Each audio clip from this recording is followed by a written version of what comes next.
Hello दोस्तों, मैं आज आप लोगों को इंटरमीडिएट के सिलेबस से भौतिक विज्ञान का भाग 4 पढ़ाने जा रहा हूँ। इस भाग 4 में गोलीय अवतल पृष्ठ का या पृष्ठ पर अपवर्तन का सूत्र क्या है उसे आप पढ़ेंगे। इसमें एक चीज़ ध्यान देंगे, गोलीय अवतल पृष्ठ दो होते हैं, एक अवतल होता है और एक उत्तल होता है। अवतल गोलीय पृष्ठ पर अपवर्तन का सूत्र आज बताएंगे। अगले भाग में मैं आप लोगों को उत्तल गोलीय पृष्ठ पर अपवर्तन का सूत्र बताऊंगा। इसमें इस चीज़ को ज़रूर ध्यान दीजिएगा और इसको अच्छे से पढ़िएगा। इसमें आज पहला है गोलीय अवतल पृष्ठ पर अपवर्तन का सूत्र। Formula for refraction at concave spherical surface कहते हैं। इसके लिए मैं एक फिगर पहले बनाऊंगा, उस फिगर को आप ध्यान से देखेंगे।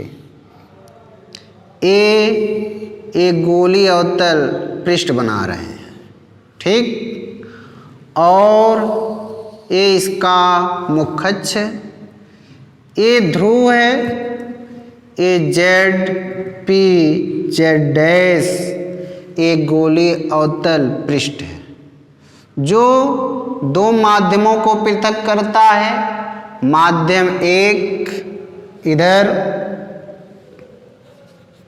दिखाई दे रहा है, माध्यम एक विरल, और इसका अपवर्तनांक n1। ये है माध्यम दो सघन, क्योंकि ये कांच है और ये वायु है, इसका अपवर्तनांक n2। इस पर ध्यान देंगे।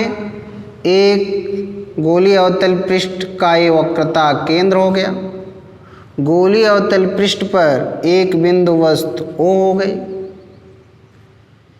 ये वक्रता केंद्र है, ये अभिलंब हो गया n और ये A हो गया। दूसरी किरण OP है, OA हो गई। दूसरी किरण AOA हो गई, ठीक। जो अपवर्तित होकर अभिलंब की ओर NAC की ओर झुक जाती है, ये हो गई B, और ये हो गया आपका A। अपवर्तित किरण AB को बेटा पीछे की ओर बढ़ाइए, मुख्य अक्ष पर स्थित बिंदु I पर मिलती हैं। इसका ये अपवर्तन कोण R है, इसका अपवर्तन कोण R है, और यहाँ से लेकर के इस रेखा से इस रेखा तक ये कौन सा कोण बनता है? आपतन कोण I बनता है। फिगर बना। अब यहाँ पे ध्यान दीजिए, बिंदु A से मुख्य अक्ष पर एक अभिलंब डाला गया M, जिसकी ऊंचाई h हो गई। ध्रुव से वक्रता केंद्र की दूरी वक्रता त्रिज्या, ध्रुव से जो प्रतिबिंब बना है उसकी दूरी v हो गई। ध्रुव से वस्तु की दूरी ये क्या हो गई? u हो गई। ये पूरी तरह से फिगर बनके तैयार हो गया। एक चीज़ और है, अल्फा बीटा और ये है गामा। इसकी रचना आप ध्यान से सुन लीजिए।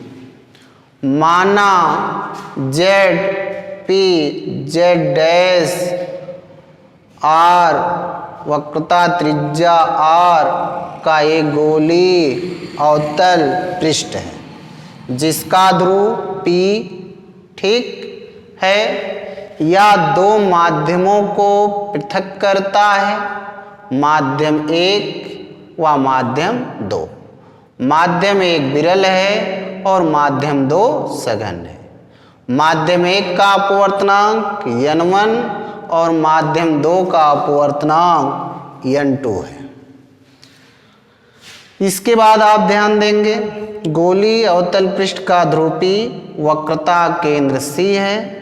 गोलीय अवतल पृष्ठ के मुख अक्ष पर स्थित एक बिंदु वस्तु O स्थित है। बिंदु वस्तु क्या है? O स्थित है।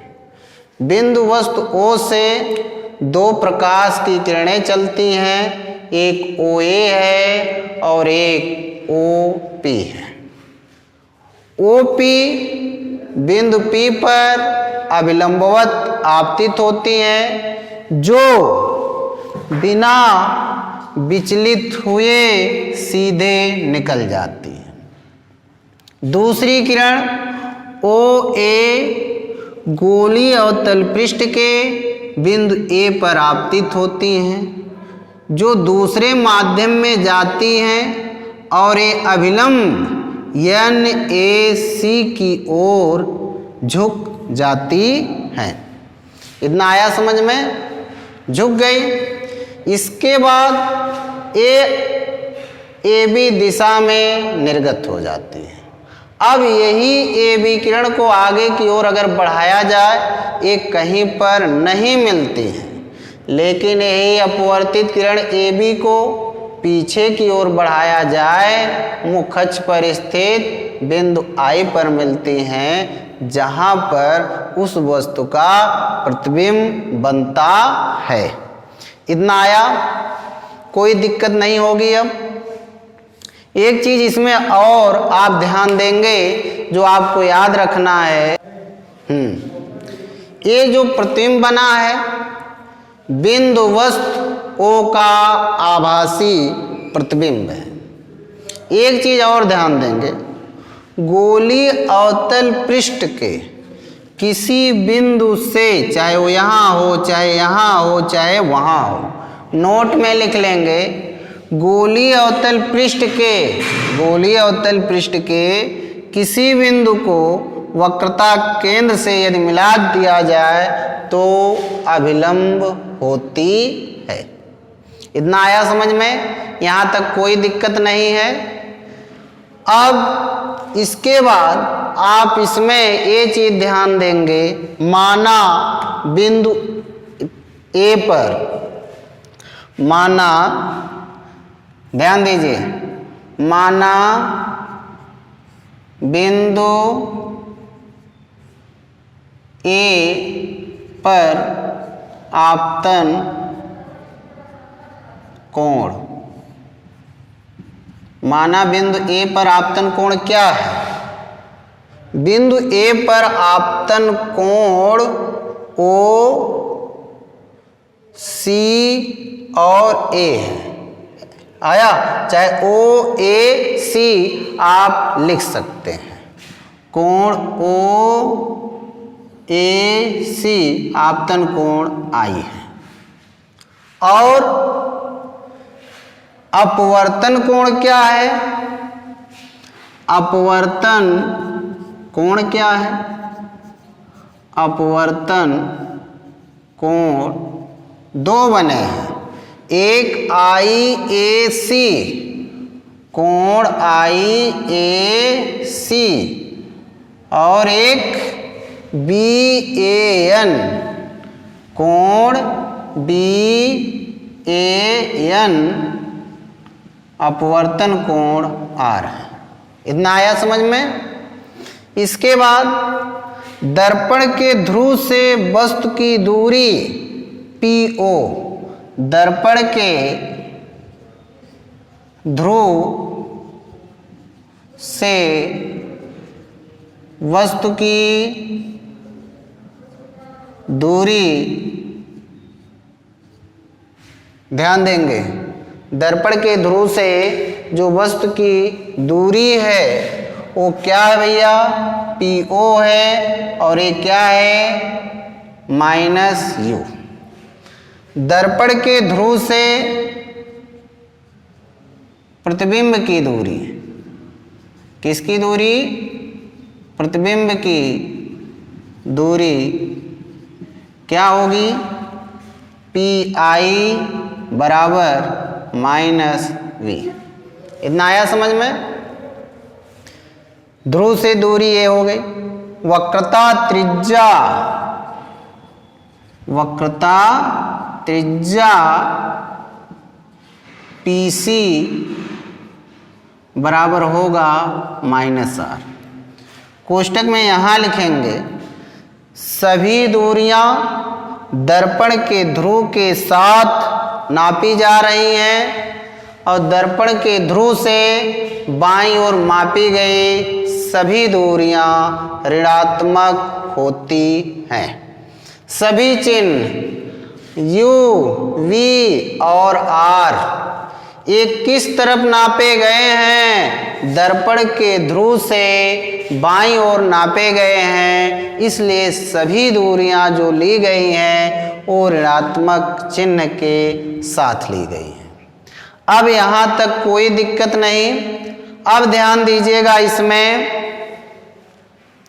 माना OA, CA और IA मुख्य अक्ष के साथ अल्फा, बीटा, गामा कोण अंतरित करती हैं। माना OA, IA व CA मुख्य अक्ष के साथ अल्फा, बीटा व गामा कोण अंतरित करती हैं। यहां तक आया निगमन। अब देखिए और आगे, त्रिभुज OAC में, त्रिभुज OAC में जो गामा है, जो क्या है? OAC में गामा बहिष कोण है। ध्यान दीजिएगा, गामा क्या है? ठीक, OAC फिगर दिखाई दे रहा है, इसमें एक गामा जो है ये बहिष कोण है। तो बहिष कोण जो होता है त्रिभुज के दो अंतः कोणों के योग के क्या होता है? बराबर होता है। केवल आप इस फिगर में से इतनी चीज हम निकाल के आपको दिखा रहे हैं। त्रिभुज, ये ध्यान दीजिएगा थोड़ा, त्रिभुज OAC है ना, इसका बाहर का कोण गामा है और ये कौन सा कोण बना? इस पे पूरा आई बना है और इस पे कौन सा बना है? अल्फा। ये जो गामा है ये बहिष कोण है और बहिष कोण जो होता है त्रिभुज के दो अंतः कोणों के योग के बराबर होता है। अब गामा बराबर लिखेंगे क्या? आई प्लस अल्फा, यही। अब आई अगर आप यहां से निकालेंगे तो गामा माइनस अल्फा होगा और ये समीकरण क्या बनेगा? 1 बनेगा। यहां तक समझ में आया? अब अगला त्रिभुज लीजिए, त्रिभुज IAC, त्रिभुज IAC है, सॉरी AC है और ये है ए पे R बना है और यहाँ पे बीटा बना है और ये इसका बहिष कोण गामा है। ठीक, त्रिभुज OAC में गामा क्या है? बहिष कोण है। गामा क्या है भैया? बहिष कोण है। और बहिष कोण जो होता है बताए हैं त्रिभुज के दो अंतः कोणों के योग के बराबर होंगे, तब गामा बराबर बीटा प्लस R। अब यहां से R निकालेंगे, R बराबर क्या होगा? गामा माइनस बीटा, और ये आपका कौन सा समीकरण मिलेगा? दूसरा। तो समीकरण 1 व समीकरण 2 समझ में आया, इसमें कोई दिक्कत नहीं है। एक बार इतने को दोहरा दे रहे हैं, दोहरा दें कि एक साथ बताने के बाद तब दोहराएं? चलिए एक साथ बताने के बाद तब दोहराएंगे। थोड़ा ध्यान दीजिए। अब इसके बाद ये दोनों आए स्नेल के नियम से, स्नेल के नियम से या नियमानुसार, ये भी लिख सकते हो। नियमानुसार क्या है स्नेल का नियम? साइन आई बटे साइन आर बराबर क्या? 1n2। यही साइन आई बटे साइन आर बराबर 1n2, क्योंकि प्रकाश वायु से किस में जा रहा है? कांच में जा रहा है। वायु का अपवर्तनांक n1 है और कांच का अपवर्तनांक n2 है। अब इसे अनुपात में इसे कैसे लिखेंगे? साइन आई बटे साइन आर बराबर n2 अपान n1 लिखेंगे। यहां तक दिखाई दिया? एक चीज ध्यान देंगे, यदि बिंदु ए पी के निकट हो, यदि बिंदु ए पी के निकट हो, तब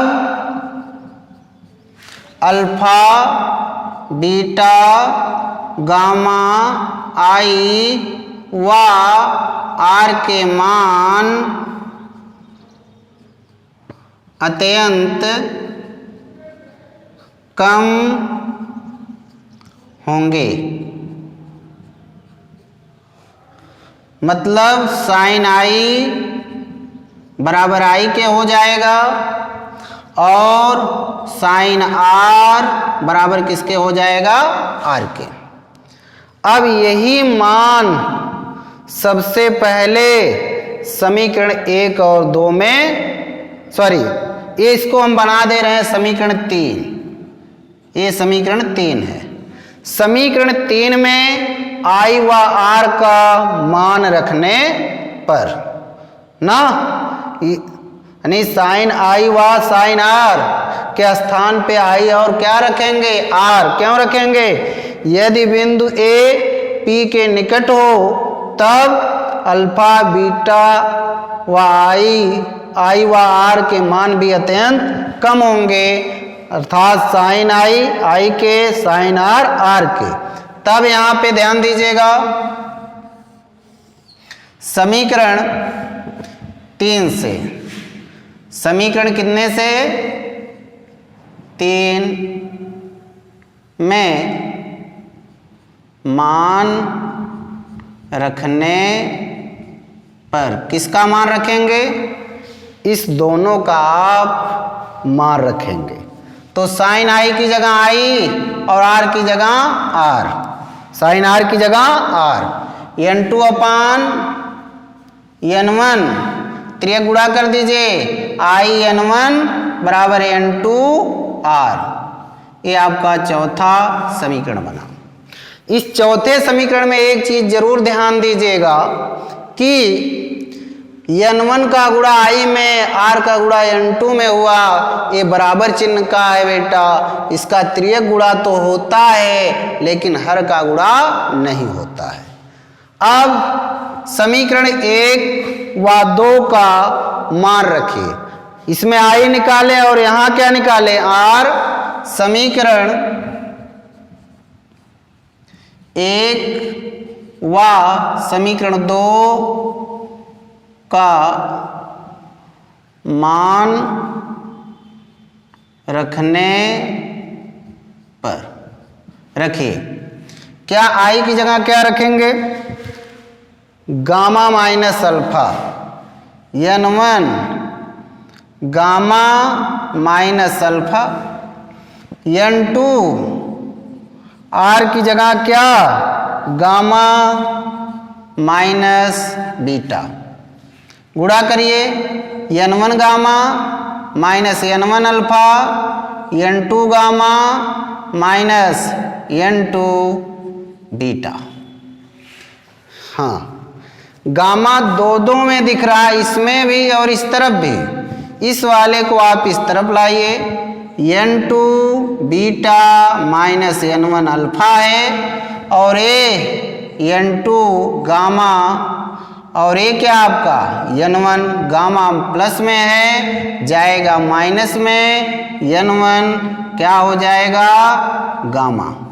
इसमें से गामा कॉमन होगा, n2 माइनस n1 हो जाएगा और यहाँ पे आपका n2 बीटा n1 अल्फा है। ठीक, इतना समझ में आया। अब इसे आप कोई भी समीकरण आप दे सकते हैं या तो आप इसे अभी ऐसे रहने दीजिए। अब चलिए एक शर्त और है, चलिए भाई इसको पांचवा समीकरण बना देते हैं। कौन सा पांचवा? बगल में कुछ चीजें लिख रहे हैं, उसे ध्यान से देखिएगा। यहाँ पे अल्फा जब बिंदु ए पी के समीप आएगा तो अल्फा कामा बीटा कामा गामा के मान अत्यंत छोटे होंगे।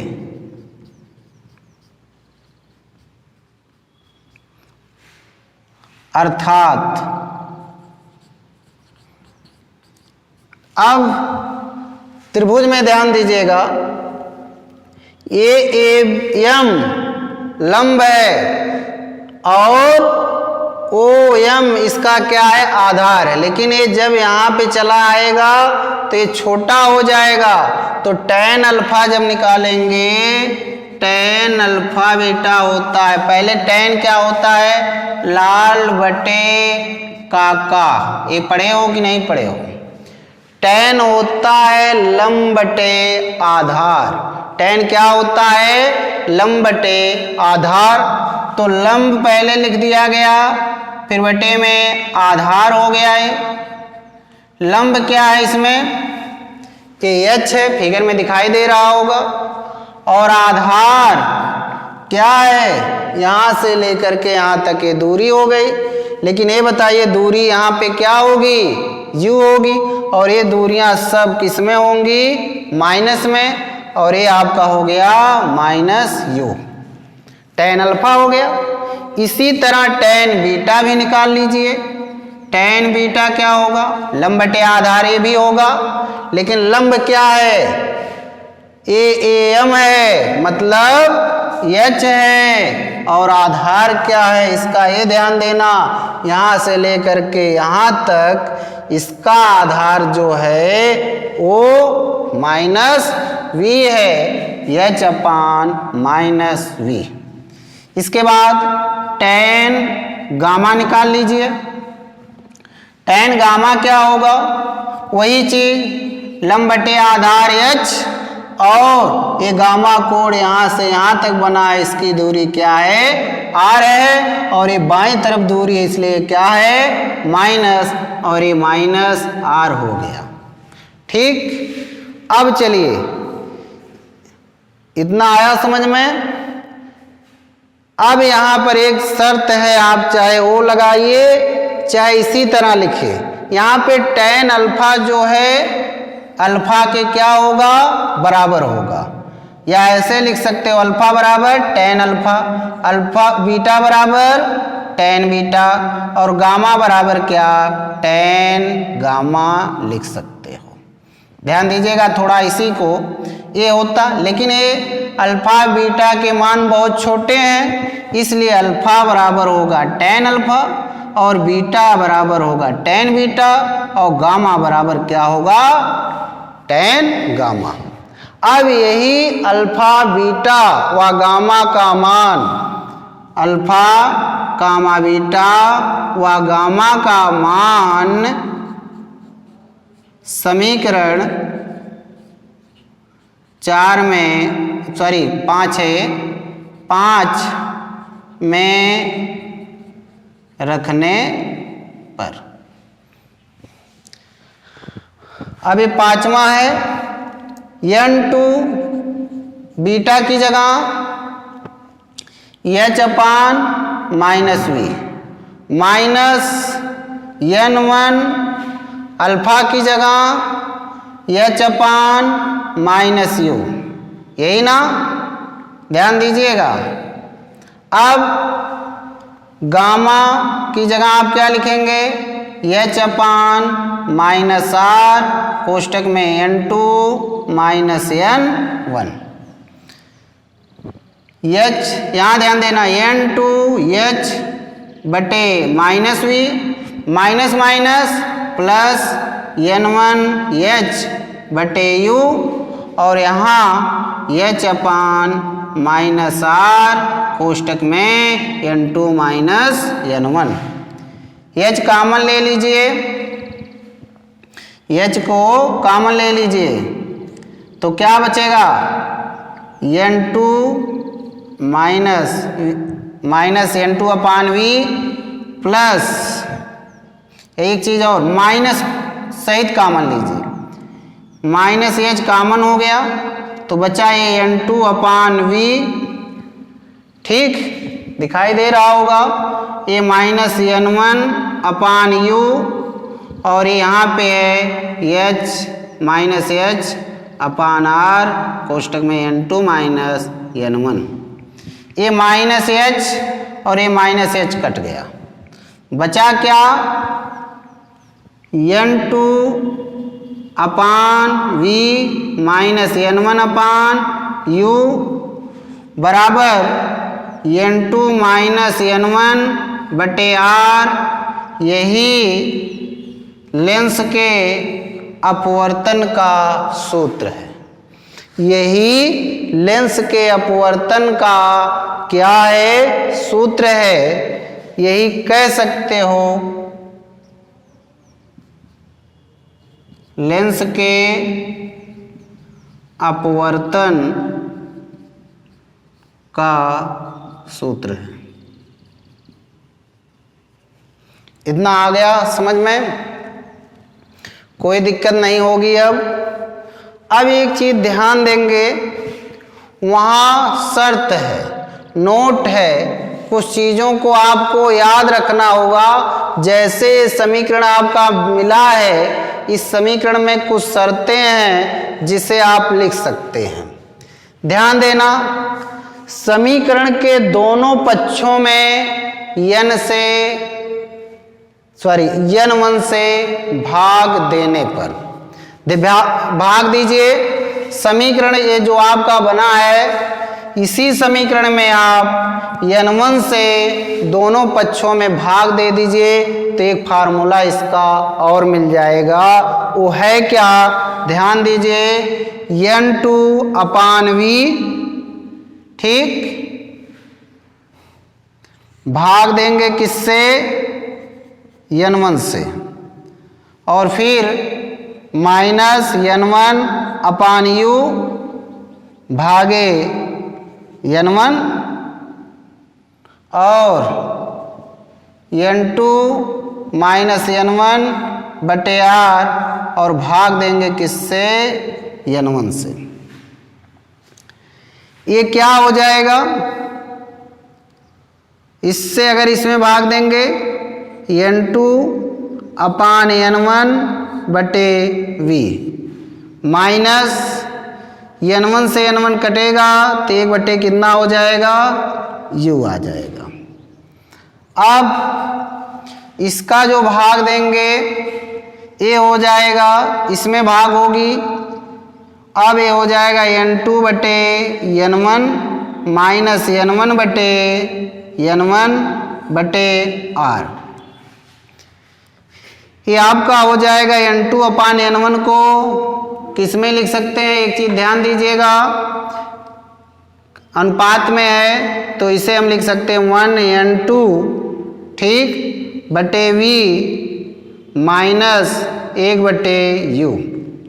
इसे क्या लिख सकते हैं, ये कट जाएगा 1n2, ठीक, -1/r, एक सूत्र आपका ए भी निकल गया। ध्यान दीजिए कैसे हुआ ये, ध्यान दीजिए, यही समीकरण है। इसी समीकरण में दोनों पक्षों में आप किससे भाग दिया है, n1 से भाग दिया है, और भाग देने के बाद देखिए n2/n1 -n1 से n1 कटेगा 1/u, n2/n1, n1 से n1 कटेगा तो 1 आएगा। n2/n1 को आपको बताया गया है, उसे आप इस तरह भी लिख सकते हैं 1n2, तो ये लिखा गया है। इसका एक फार्मूला ये हो गया। अब स्थित जरा देख लीजिए, दो स्थितियां हैं, इस निगमन को एक बार समझा के मिटा दे रहे हैं। सबसे पहले एक गोलीय पृष्ठ पर अपवर्तन का सूत्र है। गोलीय अवतल पृष्ठ के लिए ZP/Z' एक गोलीय अवतल पृष्ठ हो गया, ठीक, जो दो माध्यमों को पृथक किया, माध्यम 1, माध्यम 2, माध्यम 1 का अपवर्तनांक n1, माध्यम 2 का अपवर्तनांक n2, ठीक। गोलीय अवतल पृष्ठ का ध्रुवीय वक्रता कैंसी हो गया। मुख्य अक्ष पर स्थित एक बिंदु वस्तु O हो गई। बिंदु वस्तु O से दो प्रकाश की किरणें चली, एक OA चली और एक OP चली। OP दर्पण के ध्रुव से पर अभिलंबवत आपतित होती है, जो उसी दिशा में निर्गत हो जाती है। दूसरी किरण OA बिंदु A पर आपतित होती है, जो अपवर्तित होकर के NAC की ओर झुक जाती है। अपवर्तित किरण AB को पीछे की ओर बढ़ाया गया तो मुख्य अक्ष पर स्थित बिंदु I पर मिलती हैं, जो O का आभासी प्रतिबिंब है। दर्पण बिंदु A पर आपतन कोण आपका I था, और बिंदु A पर ही कोण AIAC BN अपवर्तन कोण, ध्रुव से वस्तु की दूरी -u, प्रतिबिंब की दूरी -v और वक्रता त्रिज्या -r। अब आपको ये सभी चीजें इसके बाद आपको बारी बारी से धीरे धीरे समझाई गई। अब आप दो स्थितियां देख लीजिए, तब इसके बाद आपको, ठीक है, थोड़ा यहाँ पे ध्यान देंगे। यदि माध्यम एक y हो, पहली स्थिति, यदि माध्यम एक y हो और माध्यम 2 कांच हो, तब ध्यान दीजिएगा क्या होगा। तब यही सूत्र वायु एयर ANG/V -1/u और यहाँ ANG क्या हो जाएगा R और -1 A। स्थिति नंबर 2, जब एक तरफ जल हो और एक तरफ कांच हो। माध्यम एक क्या हो, माध्यम एक जल और माध्यम 2 कांच हो, तब क्या होगा। तब यहीं पर ध्यान दीजिए, माध्यम एक जल है W और माध्यम 2 कांच है तो उसे G से, इसी फार्मूले को चेंज कर दीजिए। WNG/V 1/u WNG -1/r, तब इसका फार्मूला A रहेगा। तो आपको बस इतना ही। अब आपके लिए एक PDF भेज देंगे, उससे आप नोट को अच्छी तरह से बना लीजिएगा। बस आज के लिए इतना ही। कल फिर मिलेंगे क्या, गोलीय उत्तल पृष्ठ पर अपवर्तन का सूत्र लेकर के। निगमन कराएंगे। बस आज के लिए इतना ही। थैंक्स।